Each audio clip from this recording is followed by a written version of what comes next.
139 é outra, que é uma questão... Eu vou ler aqui e a gente vai chegar à conclusão.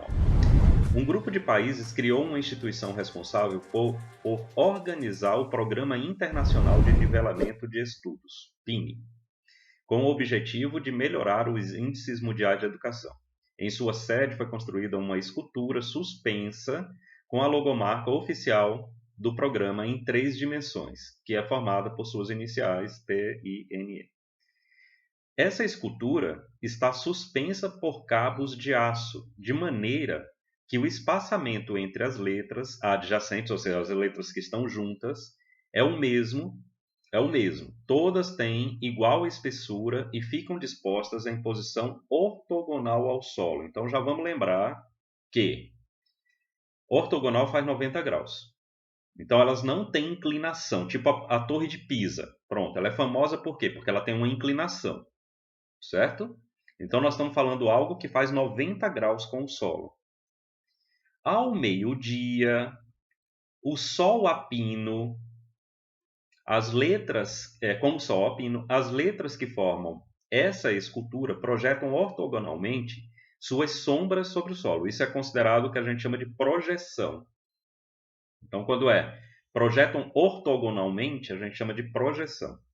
Projeção é como se você colocasse uma lanterna em cima de um objeto, e se essa lanterna está em cima, a projeção é a projeção horizontal. Por quê? Porque é no plano horizontal. Se você colocar de lado, é no plano vertical. É como se a gente tivesse o eixo, um plano que passa no eixo Y e um plano que passa pelo eixo X, só que esses dois planos fazem 90 graus entre si. É que, na verdade, é um plano formado pelo eixo Y e Z, que a gente não lida tanto no ensino médio, e um plano formado pelo X, Y. Então, nós temos esses dois planos aí, tá? A sombra projetada no solo é... Então, vamos lá. Você viu que ele fala que o espaçamento entre as letras são espaçamentos iguais. Então, quando ele fala isso, a gente já tira uma lição. Tem espaçamento. Tem espaçamento. Portanto, a letra A já está descartada. Porque se eu colocar raios de luz que venham na vertical e as letras são bloquinhos que estão espaçadas umas das outras, tem que ter espaçamento na sombra. Então a letra A já está descartada. Aí a gente fica entre B, C, D e E. Beleza. Se a gente olhar para as letras, veja, o P, se eu olhar na vertical, então se eu olhar aqui na vertical, o P vai ocupar uma sombra maior do que o I. Concorda?